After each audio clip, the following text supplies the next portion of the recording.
Okay, I'm Dr. Muhammad Hajin Amin. I'm endocrinologist. Today I'm going to talk about thyroid fine needle aspiration.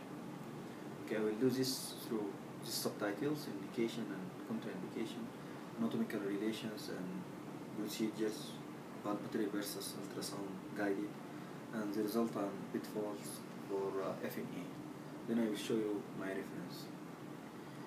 You know, most of the time, thyroid nodule discovered by chance while the patient looking at herself or wearing something or palpating her neck, and or during routine physical examination, clinical examination, or like when you do imaging like CT scan or Doppler, carotid Doppler ultrasound, all of this. However, 5 to 10% of these nodules have a chance to be carcinoma, and it was estimated that also 5 to 10% it is a lifetime risk for developing thyroid nodules.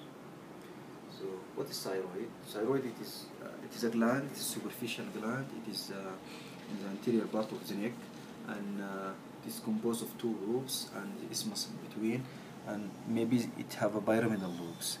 And it is enclosed. It is behind the strap muscles of the neck, and it is closed by pretracheal fascia. So the trachea is behind it, and this blood vessels and nerves around. So in the ultrasound, it will appear like that. This is the trachea, and this is the isthmus. And if you go there, this is the right lobe, and this is the left lobe, and this is the carotid arteries, and this is the jugular vein. This is the jugular vein. So, what is FNA? FNA it is a day procedure. It usually takes to around 20 to 30 minutes, and usually no need for general anesthesia. So you can eat or drink before or after the procedure, and it is very simple and very safe most of the time, and it is painless. Sometimes we need to do local lidocaine. This is to make a knob in your neck, and absolutely no contraindication for the FNA. No absolute contraindication unless in severe coagulopathies or patient who have difficulty in communication, patient with dementia or any difficulty of communication, language, or psychotic patient, any psychiatric patients. And some physicians prefer that INR to be more than 1.5 or platelet to be more than 100,000. However, it is safe, and we prefer to do it under ultrasound. And yes, we have two procedures. We can do it blindly, that means by palpation methods, and or under guide of ultrasound. We prefer to be under guide of ultrasound because now we see where we are going direct to the nodule. This give us good samples, and especially if it is this procedure attended by a cytologist physician who is looking for pathology or the cells. This will give us more yield of any. So, and during the procedure, once the syringe inside the nodule, I will show here. This is the needle, and this is the trachea, and this is the left lobe, and this is the nodules. The needle inside the nodules. Once the needle inside the nodules, we may need to jiggle the few milliliters back and forth, and to make sure we have adequate sample. And then if we have the pathologist or the cytologist, then he will check if we have adequate sample or adequate tissue or not. If not, we may need to do it 2 or 3 times until we have the adequate sample. This procedure is very safe, and it is the most cost-effective option, because what we have else, we can do open surgery to take a biopsy, and this is, if we compare it, we have FNA, and this is perfect for the patient. As I mentioned, FNA most likely discovered accidentally, but there's clinical suspicion of malignancy. What makes us as physicians to do FNA to differentiate between benign and malignant condition. This clinical suspicion increase with the male gender and with the age less than 20 or more than 60. And especially if there is rapid increase in size, rapid growth, or there is recent changes like changes in voice, swallowing or speech like that. And if a past family history of similar condition of malignancy or multi-endocrine neoplasm, all of these are increase our clinical suspicion, especially if there is a history of radiation exposure during adolescence or childhood. And BTA, British Thyroid Association guidelines 2007, add to it patient with Hashimoto's thyroiditis, because this increased the risk of lymphoma, and endemic goiter also, and familial adenomatosis, bullosis. All of these are the risk factor or increase the clinical suspicion of malignancy. On the other hand, we have sonographic suspicious criteria, and this is the best of the benefit of do FNA under ultrasound. If you notice here, this is the trachea and this is the right lobe and this is the nodule, and one of sonographic features also make us suspect malignancy. It is the hypoechoic feature. Hypoechoic feature, when you look to the muscles, neck muscles, almost it's comparable to the nodule, while it is, if you compare it to the surrounding. So it is hypoechoic nodule. Also the margin, it is irregular margin, and it is taller than wider, more tall than it being more wider. So this is one of the features. This is again, it is hypoechoic nodule. If you compare, another feature is the calcification. Presence of microcalcification increase the suspicion of nodule to be malignant. If you notice, also it is hypoechoic, large nodule. So when you have these features, then you will do Doppler ultrasound to show intranodular chaotic spot. So this is intravascular, increase the vascularity of the nodule. It is also increase the suspicion. This nodule, maybe it is intermediate, it is in between, because it is not that hypoechoic, and it is mainly peripheral hypoechoic. But we have to take FNA needle. So not all the nodules are. This is our previous nodule. This is here before they do a Doppler ultrasound. This is show intravascular vascular. So if we have patients with multinodular goiter, it is very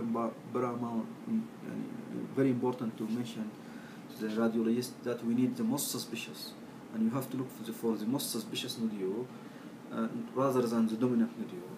So if you notice here, this is the dominant nodule, it is the big one, but it is, if we compare with this nodule, what is the worrisome nodule? It is hypoechoic, it is irregular margin, it is taller than it wide, and it is there's a little bit microcalcification. So please, for multinodular goiter, do for the most suspicious nodule. Another, sometimes the nodule have benign features. This is spongiform-like nodules, and like this nodule, it is big nodule, but it is black and it is cystic. And if you notice this white, it is comet tail. It is the comet tail. It is sonographic feature of crystal deposits. So this most likely this cystic nodule, and most likely it is benign. And here it showed in the right, it showed polycystic nodules, polycystic appearance. Also this is a benign features. And if you notice here on the left, there's a big nodules, and it is black, and this white separation.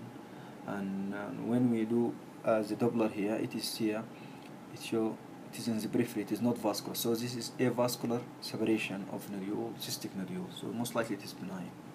So come back, this from American Association of Clinical Endocrinologists associated with European Thyroid Association guidelines 2010. So it is almost the same. Any nodule more than 1 centimeter with clinical suspicion or sonographic suspicion, we have to do FNA. The size of palpable versus non-palpable, it is not the big deal. It is what is important is the clinical suspicion and the sonographic suspicion. It is also very important before you proceed to FNA to do thyroid function test, because if you have suppressed TSH, maybe you have toxic nodule, or this nodule may be a cold nodule in front of thyrotoxic gland, diffuse thyrotoxic gland in Graves' disease, and in this condition you need to do FNA. So this is very important chart, and it shows this the follow up after the procedure. So, and this is another chart from the same guidelines.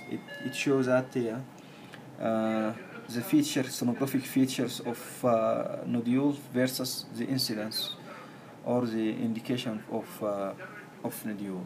So whenever you have purely cystic, spongiform, or mixed cysts, this is most likely going on the side of benign, and it is weak indication for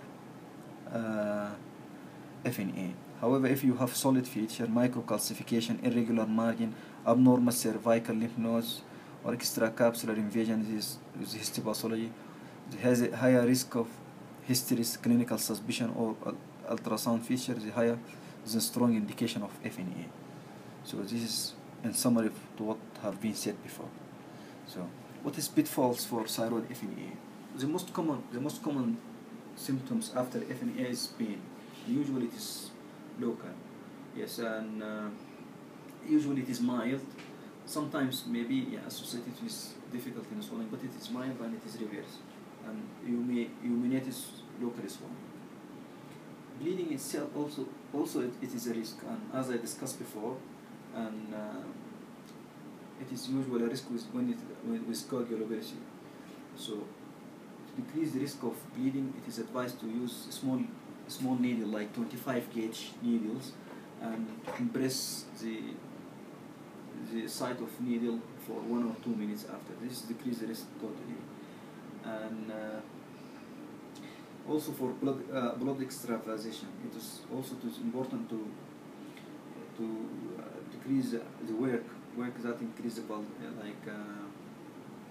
any work increasing pressure inside the neck, like doing exercise, avoid exercise, heavy exercise within 24 hours after procedure.